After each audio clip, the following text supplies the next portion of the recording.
Deputy President Rigathi Gachagua says the economy has improved in their 1 year of administration under the Kenya Kwanza government. But on what front exactly? That is the question that we're going to discuss today on Business Glide. We'll go to point on matters, public policy analysis, business and economics at large. And as always, I'm yours truly, son of the soil, Richard Mwanjo. Welcome on board. And with me, as usual, on these conversations, is the only name in matters public policy analysis this side of the Sahara, Herman Manyora. Welcome on the show, sir. Thank you. How are you? Wonderful. Straight into the conversation, sir. Yes, talking matters, optimism coming from the side of government saying the economy has got better in their 1 year of administration and is likely to even go to higher grounds within the next 4 years that they are left in power before the next election. But we're asking on what front exactly? How about we start from the food security issue that this administration has been really trying to revitalize? And this far we've seen them try to subsidize production over consumption. Would you say that the achievement this 1 year is pegged on that particular front? They are said, unlike other administrations, this far we've been able to subsidize production, reduce the price of fertilizer and farm inputs and such for such such.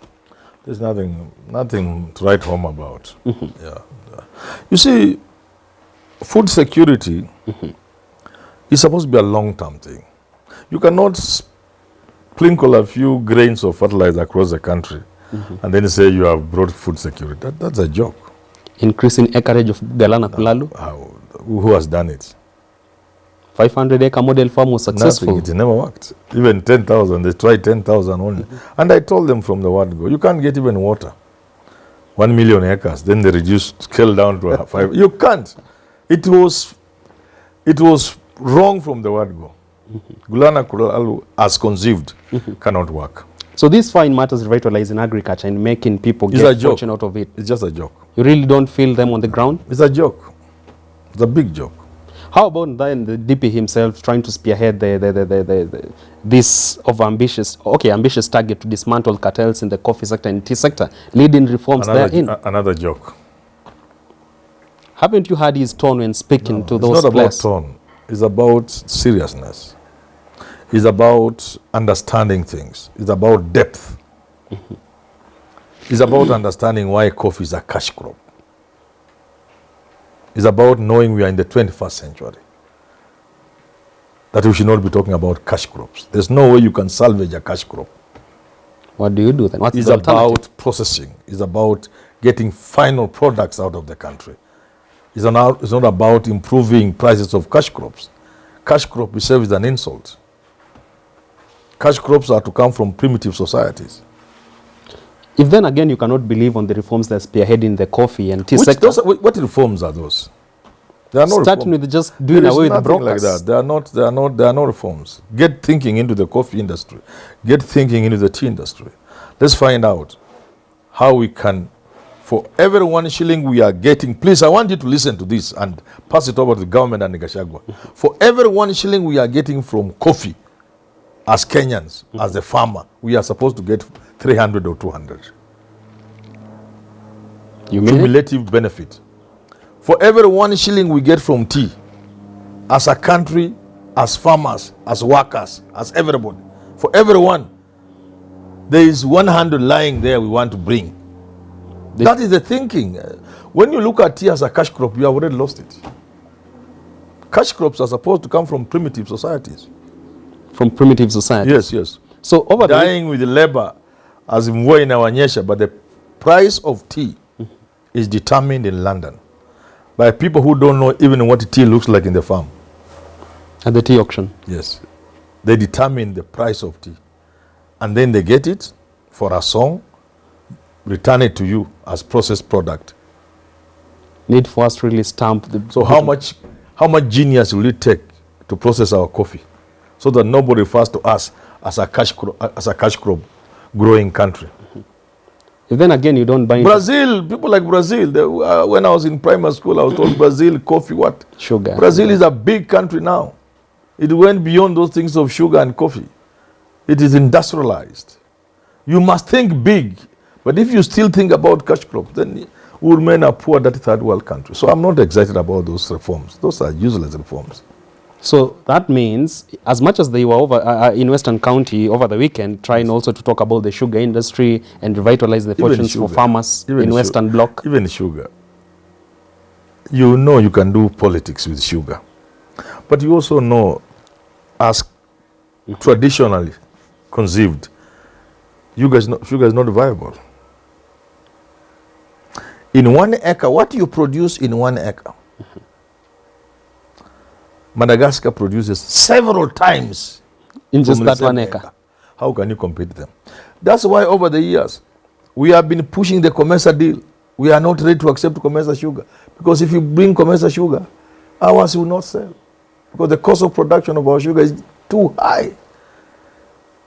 The land under tenure, land under cultivation, the acreage, has been diminishing from the 1970s. The man who was recruited, I'm looking for an English word. The farmers who are taken on board. There's an English word is lost. To become a farmer, he had 20 acres in 1975, 73, when Mumias was the big boy in town. Yes. That man has since had children, who have since had children, who are now having children.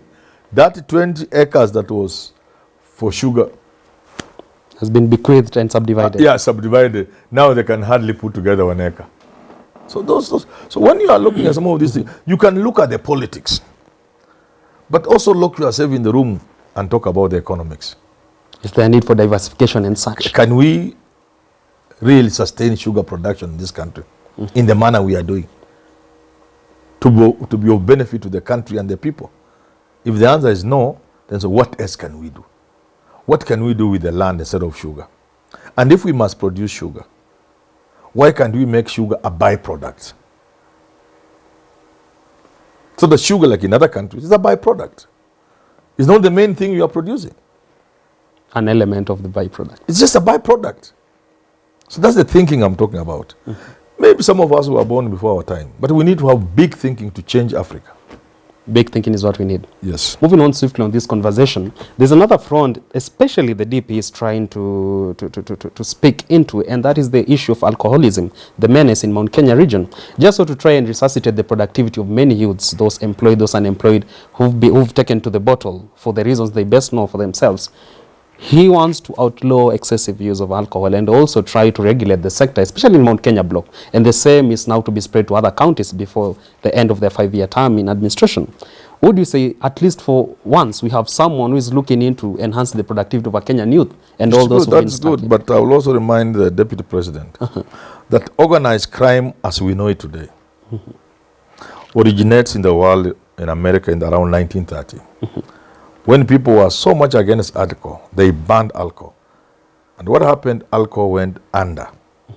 And the gangs began selling alcohol. Kichini-chini. And that's how organized crime came on board in the world. Banning something is an admission of failure. Okay? We need to ask ourselves, why are our children imbibing so much alcohol? Second generation alcohol. And it's not just today's alcohol. There are many vices our children are engaged in. Alcohol is just one of them. You go to Mombasa. Let me give you a story. A lady from my village who had stayed in Mombasa almost all her life died, and she was brought by people. People in the village you are seeing using teeth. You know what it means to see using your teeth? Those guys who had come with the body from Mombasa, they were injecting themselves, needles. People are just like, wow. What is this? So what will Gachagua do after alcohol? There will be needles, there will be drugs. There are other things we can't mention on this show. And therefore, the better way is to look at what are the socioeconomic factors that make alcohol the only pastime our children have. The last result. That's the only thing they have. We have not given them jobs. Some of them have gone to school. We have given them education. They have piled certificates in their boxes. They don't have jobs. They are engulfed in hopelessness. They will drink. If you stop them from drinking in Murang'a, they will drink in Nairobi. You can't. It's not a question of... And the other cultural factors responsible for that. Where is the place of the family? Where is the place of the man in the home? There are many factors, not like just as simple as saying no alcohol. You will not succeed. You will not succeed meaningfully So I have seen counties like Kiambu come up with programs of ending alcoholism among young people. What a wonderful programs. Give them jobs, kidogo kidogo, what, then it collapses, then they go back to the alcohol. Go to Kinunga and look at how much drinking takes place. Go to Madeira, where Gachagua comes from. The amount of alcohol being taken by young people is just worrying. And therefore, I welcome the move from the Deputy President. I welcome the move from the government. Uhuru Kenyatta tried. But I wanted to mention to them, it is treating the symptom. Just treating the symptom. Yes. That state of hopelessness. Let's give our children jobs. Talking of... Where do you give our children jobs when all the money is stolen by the leadership? All our big boys in this country, they steal every available penny they come across. And that is the money that can revitalize the economy.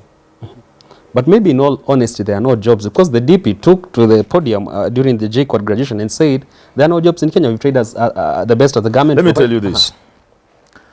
Looking at the region and the world in general, and my little understanding, and looking at Kenya and the population of Kenya, we don't have people to employ. Kenya should be importing workers. Importing workers? Yes, we don't have people to employ. We don't have people to employ. Where are the people? Where? There are no people to employ in this country. We will import labor if we thought, if we grew our economy, if we did the right things. I've given an example of Northeastern province, Garissa, Mandera, Wajir, those places, Marsabit, Isiolo, Turkana. You just give them water. This money that is being stolen, the billions that are being stolen by Kenyans, if you took part of that money and gave those arid counties water alone, they'll create 2 million jobs in 3 years.